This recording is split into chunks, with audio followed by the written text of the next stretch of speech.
തിളങ്ങുന്നല്ലോ. സുഖല്ലേ ഉടുപ്പന്നെ തിളക്കൊണ്ടട്ടാ, നല്ല ഡിസൈൻ ആയിട്ടുണ്ട്. കൊള്ളാം. ഇത് അരവിന്ദേട്ടൻ അറിഞ്ഞൂടല്ലോ ഇവരെന്താ ഇങ്ങനെ ചെയ്ത്. പെട്ടെന്ന് നിങ്ങളുടെ എല്ലാവരുടെയും കിളി അടിച്ചോയെന്നാ ചേട്ടൻ ഓർത്ത്. എന്താന്ന് വെച്ചാ അവിടെ എന്തെങ്കിലും ഒരു സെന്റൻസ് പറഞ്ഞ് കംപ്ലീറ്റ് ചെയ്യണമെങ്കിൽ അവളുടെ ചിരിക്കിടയെന്നത് കണ്ടുപിടിച്ചെടുക്കാൻ ബുദ്ധിമുട്ടാണ്. കൊറേ ചിരിച്ചിട്ടാണ് ഇച്ചിരി വർത്താനം പറയുന്നത്. അതുകൊണ്ട് യു കണ്ടിന്യൂ. എന്താ പ്രത്യേകത? ഇന്ന് ഞാൻ പാടാൻ പോകുന്ന പാട്ട് എന്റെ ഫേവറേറ്റ് പാട്ടാ. പക്ഷെ ഇന്ന് ഞാനത് പാടുമ്പോ കുറച്ചും കൂടി ഒരു ഇതുണ്ട്. എന്താ ഞാൻ ഇന്ന് പാടാൻ പോകുന്ന പാട്ട് എന്നറിയോ? മഴ പാടും കുളിരേ. ആ പാട്ടിനെ പറ്റി ഞാൻ കേട്ടിട്ടുണ്ട്. നല്ല പരിചയമുള്ള എനിക്ക് സാറ് ആണെന്ന് പറഞ്ഞേ അറിയില്ല. അപ്പൊ ഇന്ന് രാവിലെ ഞാൻ ഇവിടെ വന്നപ്പം സാറ വന്നേന്ന് പറയുമ്പോ ഞാനിങ്ങനെ അയ്യോ ഭയങ്കര സന്തോഷം. അപ്പൊ ഇന്ന് തകർക്കും. അതാണ് ഒരു എക്സ്ട്രാ ഹാപ്പിനെസ്, ഒരു എക്സ്ട്രാ തിളക്കം, മൊത്തത്തിൽ ഒരു എക്സ്ട്രാ ചിരിയും. അപ്പൊ അരവിന്ദേ, ഇതിന്റെ റെക്കോർഡിംഗ് വേള എങ്ങനെയായിരുന്നു? അത് നമുക്ക് അറിയാനാണ് ആഗ്രഹം. എനിക്ക് വളരെ സ്പെഷ്യൽ ആയിട്ടൊരു പാട്ടാണ്. കാരണം എല്ലാ പ്ലേബാക്ക് സിംഗറിന്റെയും സ്പെഷ്യൽ സോങ് ആണ്. ആദ്യത്തെ മേജർ ഹിറ്റ്. തീർച്ചയായിട്ടും. ഞാൻ 2011 ആദ്യത്തെ ഗാനം പാടുന്നത്, പിന്നണി ഗായകനായിട്ട് പാടുന്നത്. 2018 അത് ട്രെയിൻ എന്ന് പറഞ്ഞ സിനിമയിൽ നമ്മുടെ ശ്രീനിവാസ് ചെയ്ത ഒരു പാട്ട് ഒരുപാട് കുയിലേ ദാസങ്കള് പാടിയ ചിറകിങ് വാനമിങ് പൂക്കളിങ് കിളികളെ. ഞാനും അദ്ദേഹത്തിന്റെ മോള് ശരണ്യയും ഞങ്ങൾ രണ്ടുപേരുടെയും ഡെബ്യൂ സോങ് ആയിരുന്നു.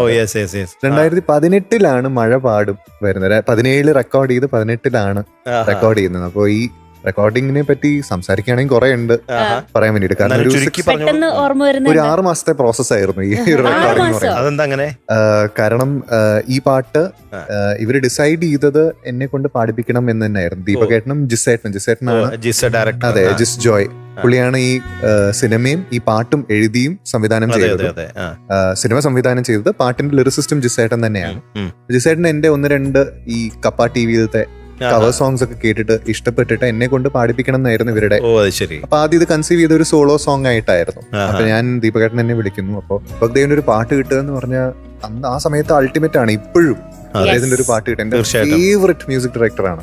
ഭയങ്കര എക്സൈറ്റഡ് ആയിരുന്നു. ഇതുപോലെ സ്റ്റുഡിയോയില്, അദ്ദേഹത്തിന്റെ എറണാകുളത്തെ സ്റ്റുഡിയോയിൽ പോകുന്നു. അന്ന് റെക്കോർഡ് ചെയ്യുമ്പോൾ ഈ പാട്ടിന്റെ ട്യൂണ് ഇങ്ങനെയല്ല. ആ ട്യൂൺ ഞാൻ പിന്നെ പാടി കേൾപ്പിച്ചത്. ആ ട്യൂൺ ഇതല്ല. അപ്പൊ അത് ആവണിക്കുട്ടി പാടിയതിനു ശേഷം ഞാൻ പാടി കേൾപ്പിച്ചുതരാം. അപ്പൊ ഇതിന്റെ ലിറിക്സും വേറെയായിരുന്നു. അപ്പൊ അദ്ദേഹം ആദ്യം വന്നിട്ട് എന്നെ കൊണ്ട് മൂളിപ്പിച്ചു. അപ്പൊ എന്റെ കംഫർട്ടബിൾ സ്കെയിൽ ഇപ്പൊ ഡിയിലാണ് ഒറിജിനൽ സോങ്. അദ്ദേഹം എനിക്ക് തോന്നുന്നു കമ്പോസ് ചെയ്തത് ഈ ഷാർപ്പിലോ എഫിലായിരുന്നു ആദ്യം.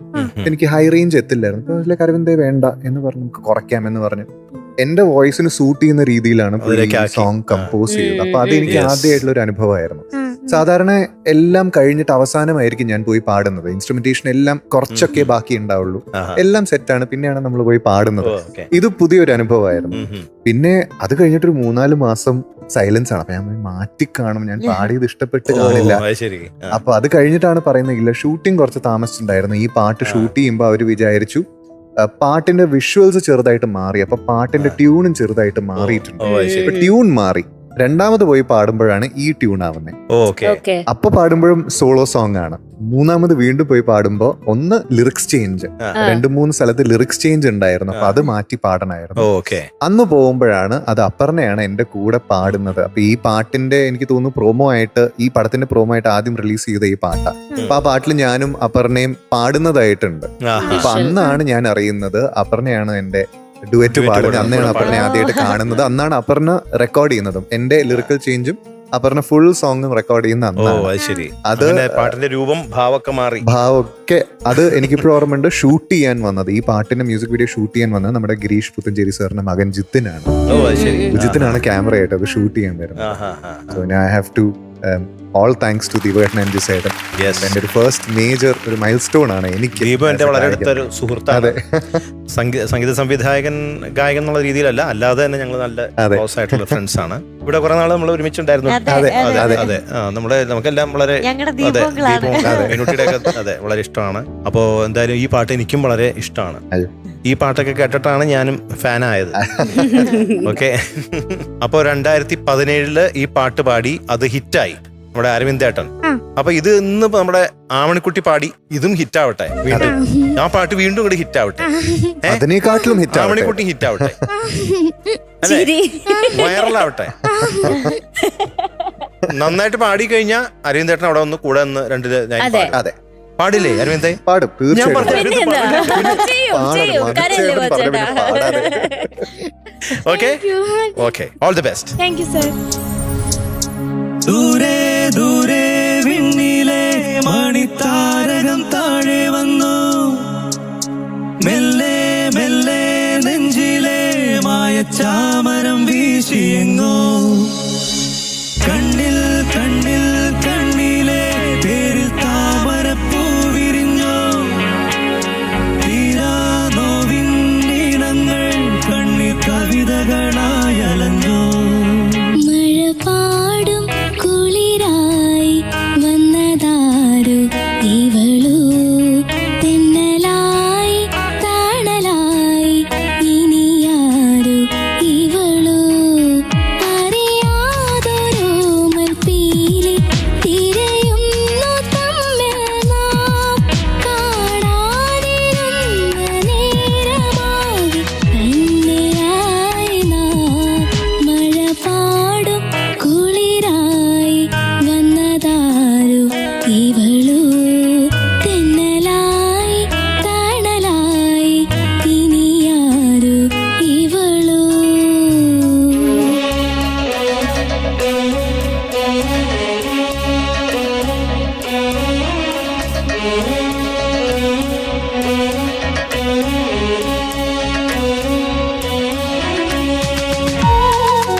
സൂപ്പർ അടിപൊളി.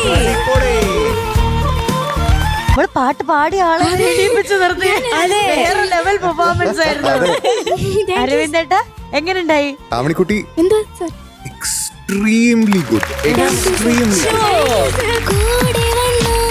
ശ്രുതി എവിടെയും പോയില്ല. അയ്യോ Yes. Thank you. എനിക്ക് 2 കാര്യങ്ങൾ മാത്രമേ ഞാൻ എഴുതി വെച്ചിട്ടുള്ളൂ. കാരണം എൻ്റെ അടുത്ത് ഇതേപോലെ ദീപകേട്ടൻ എൻ്റെ അടുത്ത് പറഞ്ഞ കാര്യങ്ങളാ. അറിയാതോ അത് പാടണ്ടെന്ന് എൻ്റെ അടുത്ത് പറഞ്ഞു. അറിയാതൊരോമൽ അങ്ങനെ മതി. രണ്ടാമത്തെ ഒരേ കാര്യം, കയ്യെത്തും, അത് മൈക്ക് പ്ലേസ്മെന്റ് ഒന്ന് ഹാൻഡിൽ ചെയ്താൽ മതി. കയ്യെത്തും തേൻ കനിയാ, അതെ. ആ ഡൈനാമിക്സ് അത് മൈക്ക് പ്ലേസ്മെന്റിലൂടെ ഒന്ന് കൊണ്ടുവന്നാൽ മതി. ഇത് 2 മാത്രമേ ഉള്ളൂ. വേറെ പിച്ച് പെർഫെക്റ്റ്, പിച്ച് പെർഫെക്റ്റ് ആയിരുന്നു. ആവണിക്കുട്ടി, എന്താ ചേച്ചി? ഇതിന്റെ അപ്പുറം എന്ത് വേണം? ഏ? ഇന്ന് ഡയറിയില് 100 എഴുതിയിട്ടല്ലേ വന്നേ, അതെ. അല്ലേ? പിന്നെ ഇന്ന് ഒരു എക്സ്ട്രാ കാര്യം കൂടെ എഴുതണം. അതായത് ഇത് അരവിന്ദേട്ടന്റെ മുന്നിലാണ് പാടിയത്. പാടിയിട്ട് ഇങ്ങനെ കമന്റ്സ് പറഞ്ഞു, ചേട്ടൻ എഴുന്നേറ്റ് നിന്ന് കൈയടിച്ചു എന്നും കൂടെ ബ്രാക്കറ്റിൽ എഴുതണം കേട്ടോ. മറക്കരുത്, എഴുതി വെക്കണം കേട്ടോ. വീട്ടിക്ക് എനിക്ക് നല്ലൊരു കാര്യമായില്ലേ? അതൊക്കെ ഇങ്ങനെ നല്ലൊരു കാര്യമായിട്ട് മിടുക്കിയായിട്ട് പാടി. താങ്ക് യു ചേച്ചി. എനിക്ക് തോന്നുന്നു ആവണിക്കുട്ടിയുടെ one of the best performances ആയിരുന്നു. No doubt, no എനിക്ക് doubt. ഭയങ്കര ഇഷ്ടമുള്ള പാട്ടാ, അപ്പൊ അതുകൊണ്ട് ഞാനങ്ങനെ ആ സ്നേഹം ആ പാട്ടിൽ മുഴുവൻ ഉണ്ടായിരുന്നല്ലേ. എനിക്ക് ശരിക്കും ഗൂസ് ബംസ് വന്നു. ആ അനുപല്ലവിയിലും ചരണത്തിലും ആ 2 ഭാഗങ്ങളില് അതെ, അതെ. അവിടെ എനിക്ക് ഇങ്ങനെ ഹൈ പിച്ചിൽ നിർത്തിയ ഹൈ നിർത്തിയപ്പോ കറക്റ്റ് ഓൺ നോട്ട്, പിച്ചൊന്നും മാറാതെ അതെ. സ്ട്രെയിറ്റ് അങ്ങനെ അങ്ങ് നിർത്തിയപ്പോഴില്ലേ എനിക്ക് ഗൂസ് ബംസ് വന്നു ആവണിക്കുട്ടി. താങ്ക് യു ചേച്ചി.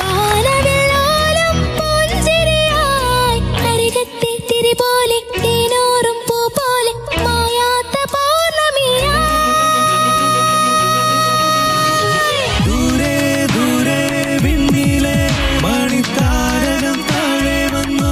അപ്പൊ തന്നെ ഞാനിങ്ങനെ ഇതിന്റെ അപ്പുറം എന്താണ് വേണ്ടത്? മിടുക്കിയായിട്ട് പാടി. എനിക്ക് ഒത്തിരി ഇഷ്ടപ്പെട്ടു. കറക്റ്റ് റേഞ്ച് സെലക്ട് ചെയ്തിട്ടുണ്ട്, കറക്റ്റ് പാട്ടാണ് സെലക്ട് ചെയ്തത്. പിന്നെ വെരി ലക്കി.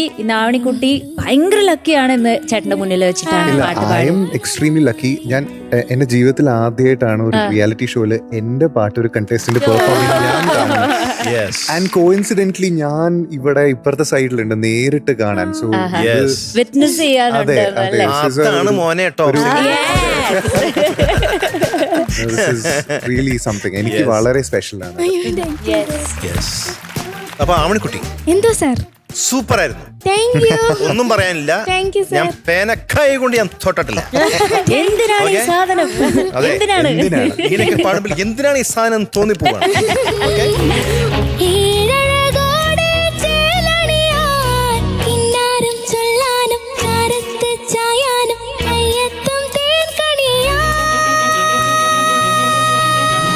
അപ്പൊ എന്തായാലും വളരെ മനോഹരമായിട്ട് പാടി. Thank you sir. പാടിയത് ഇപ്പൊ നമ്മുടെ അരവിന്ദ് പറഞ്ഞ പോലെ അരവിന്ദ് തന്നെ അത് സമ്മതിച്ചല്ലോ. എഴുന്നേറ്റ് നിന്നില്ലേ? പിന്നെ പിച്ച് പെർഫെക്റ്റ് ആയിരുന്നു, വളരെ ശരിയാണ്. Thank you sir. ഓക്കെ, നല്ല കൺസിസ്റ്റന്റ് ആയിട്ട് ആദ്യം ഒരു അവസാനം വരെ വളരെ വളരെ മനോഹരമായിട്ട് പാടി. അപ്പോ ഹൈ പിച്ച് പാടിയ ഭാഗം ഇവിടെ ഗൂസ് ബംസ് ഉണ്ടായി എന്ന് പറഞ്ഞു.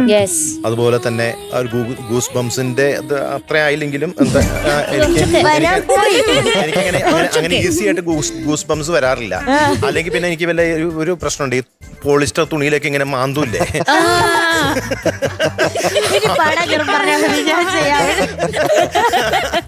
അപ്പൊ ചിലപ്പോ ഇതുപോലെ ഉണ്ടാവാറുണ്ട്. അത് ഓരോരുത്തർക്കും പ്രത്യേക രീതിയിലായിരിക്കും. എന്റെ വൈഫ് ദിവ്യക്ക് അത് ഈ ചട്ടിയില് ഈ ചട്ടുകം വെച്ചിട്ട് ഇങ്ങനെ അതിഷ്ടമല്ല. ഇങ്ങനെ എർത്തടിക്കുന്ന പോലെ ഫീൽ ചെയ്യും.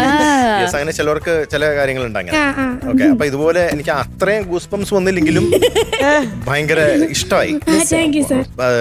One of the best performance. Okay, ഇത് ടോപ്പ് ബാൻഡും സൂപ്പർ ആയിരുന്നു, കലക്കി. അതുപോലെ തന്നെ ഇതുപോലെ ഗ്രൂമേഴ്സ് ഒക്കെ ഇതുപോലെ കോറസ് നിന്ന് പാടുക എന്ന് പറഞ്ഞാൽ ഭാഗ്യം ചെയ്യണം. അത് ശരിക്കും ഇവരൊക്കെ സത്യത്തിൽ അവരൊക്കെ ആരാന്നറിയാമോ? അല്ല, അവരൊക്കെ എങ്ങനെ പാടുക എന്ന് പറഞ്ഞാൽ അത് വലിയ കാര്യമാണ്. ഇവരൊക്കെ ഭാവിയിൽ നിന്നല്ല ഇപ്പൊ തന്നെ അവര് തിളങ്ങുന്ന ആൾക്കാരാണ്. സിനിമകളിലൊക്കെ പാടി പ്ലേ ബാക്ക് സിംഗേഴ്സ് ആണ്. ഇപ്പൊ ഈ കോറസ് പാടിയത് വല്ല അറിഞ്ഞ ഇതൊക്കെ വല്ല അറിയണ്ട. അപ്പൊ എന്തായാലും ആ ചേട്ടന്മാർക്ക് താങ്ക്സ് ഒക്കെ പറയണത് കഴിഞ്ഞിട്ട് പോകുമ്പോ. Okay okay, very good. അപ്പൊ എന്തായാലും കലക്കി. Thank you. അല്ല ആവണിക്കുട്ടി, ഒരു കാര്യം ചോദിക്കട്ടെ, ഈ അനുപല്ലവിയും ചരണത്തിനൊക്കെ മുന്നേ മറ്റേ ഇതുണ്ടാവില്ലേ, ഇന്റർലൂഡ് ഉണ്ടാവില്ലേ, ആ സമയത്ത് എന്താ ഈ പെരുവിർത്തോണ്ടിരിക്കുന്നേ? പ്രാർത്ഥന ഗുരുവായൂരപ്പ അടുത്ത് ആണോ? എന്താ പ്രാർത്ഥിച്ചേ? പ്രാർത്ഥിക്കുന്നതാണോ? ഞാൻ വിചാരിച്ചത് ഇവിടെ അടുത്ത വഴി പറഞ്ഞു നോക്കിയാണ്. അല്ല, അത് മനസ്സിൽ പറഞ്ഞു വെക്കും. എന്നിട്ട് അതിന് മുമ്പ് തുടങ്ങുന്നതിന് ഒരു ഇത് മുമ്പ് ഞാൻ അനുവല്യം കൊണ്ട് കറക്റ്റാക്കണേ. അതിന്റെ ചരണം കൂടി ഞാൻ പറഞ്ഞ കറക്റ്റ് അല്ലേ ഗുരുവായൂരപ്പ? അതെ, കറക്റ്റാ. അപ്പൊ നമുക്ക് ഇനി കഥയിലേക്ക് കിടക്കാം. നമ്മുടെ കഥ തുടരുന്നു. നേരത്തെ അരവിന്ദ് പറഞ്ഞില്ലേ ഇതിന്റെ ആദ്യത്തെ ട്യൂൺ, അത് നമുക്കൊന്ന് കേൾക്കാം. ഇതിന്റെ ആദ്യത്തെ ട്യൂൺ. മഴ പാടും കുളിരായി വന്നതാരോ ഇവളോ, തിന്നലായി തണലായി ഇനിയാരോ ഇവളോ, അറിയാതൊരോമൽ പീലി തിരയുന്നു തമ്മിൽ നാം, കാണാതിരുന്ന നീരമാകെ തന്നെയായി നാം, മഴ പാടും കുളിരായി വന്നതാരോ ഇവളോ, അങ്ങനെയായി മാറിയത്. അല്ല, അപ്പൊ ലിറിക്സും വ്യത്യാസമായിരുന്നില്ലേ ആ സമയത്ത്? സെക്കൻഡ് അല്ല, ലിറിക്സ് സെയിം ആയിരുന്നു. സെക്കൻഡ് ആൻഡ് തേർഡ് സ്റ്റാൻസ് ആണ് ലിറിക്സ് മാറിയത്. Okay okay. ട്യൂൺ ഈ ട്യൂൺ കേൾക്കാനും നല്ല രസമുണ്ട്. നല്ല ട്യൂണായിരുന്നു. ഞാൻ മറക്കില്ല, കാരണം ദീപേട്ടനെ ഞാൻ ആദ്യം പാടുന്ന ട്യൂൺ ഇതാണ്. ഞാനത് മറക്കുകയില്ല ഈ ട്യൂൺ. എന്തായാലും കൊള്ളാം, ഉഗ്രം നല്ല മെലഡിയാണ് അല്ലേ? ഇനി അരവിന്ദേട്ടൻ, നമ്മൾ നേരത്തെ മതങ്ങൾ പറഞ്ഞിട്ടില്ലായിരുന്നോ, നന്നായി പാടുകയാണെങ്കിൽ അരവിന്ദേട്ടൻ ഒന്ന് സ്റ്റേജിൽ രണ്ടുപേര് പാടും, പാടിത്തരോ? യെസ്, തീർച്ചയായിട്ടും ഒരുമിച്ച് പാടാം. ഒരുമിച്ച് ആദ്യത്തെ കോഴ്സ് ഞാൻ തന്നെ പാടാം, എന്നിട്ട് ആദ്യത്തെ ലൈൻ നമുക്ക് ബാക്ക് ടു ബാക്ക് മാറ്റി വെക്കാം. Okay, thank you sir. Welcome അരവിന്ദേട്ടാ.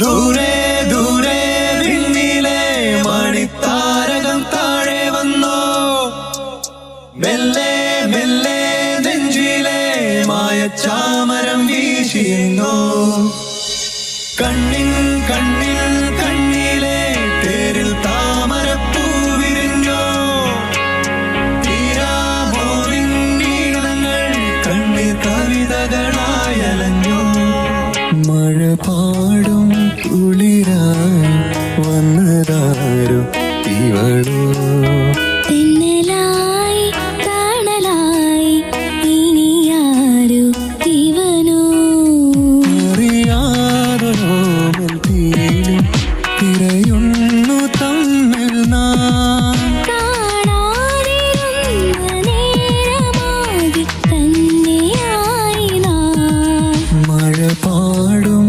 കുളിരായി വന്നതാരോ ഇവളോ, തിന്നലായി തണലായി ഇനിയാരോ ഇവനോ.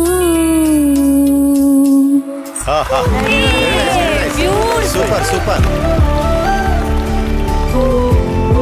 അവിടെ നിൽക്കുന്ന സ്ഥിതിക്ക് അരവിന്ദ് തന്നെ കൂടെ കൊടുത്തേക്ക്. യെസ്, ഞാൻ തരട്ടെ. പാവണിക്കുട്ടി, ഈ ഒരു പെർഫോമൻസ് ഇവിടെ കാഴ്ചവെച്ചതിന് ഞങ്ങൾ തീരുമാനിച്ചു പാവണിക്കുട്ടിക്ക് കുറച്ച് കുറവാണ്, എന്നാലും ഒരു 100 തരാന്ന് വിചാരിച്ചു. മാത്രമല്ല എന്റെ വക ഒരു 3 സ്റ്റാർ.